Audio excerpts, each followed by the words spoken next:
زکریا بن عدی نے خبر دی، کہا ہم کو عبداللہ بن مبارک نے خبر دی، انہیں حیوہ نے، انہیں یزید بن حبیب نے، انہیں ابو الخیر نے، اور ان سے حضرت عقبہ بن عامر رضی اللہ عنہ نے بیان کیا کہ رسول اللہ صلی اللہ علیہ وسلم نے 8 سال بعد یعنی 8ویں برس میں غزوہ احد کے شہداء پر نماز جنازہ ادا کی، جیسے آپ زندوں اور مردوں سب سے رخصت ہو رہے ہوں۔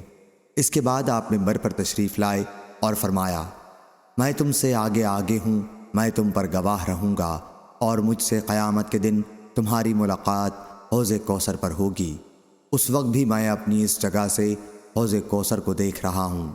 تمہارے بارے میں مجھ سے اس کا کوئی خطرہ نہیں ہے کہ تم شرک کرو گے۔ ہاں، میں تمہارے بارے میں دنیا سے ڈرتا ہوں کہ تم کہیں دنیا کے لیے آپس میں مقابلہ نہ کرنے لگو۔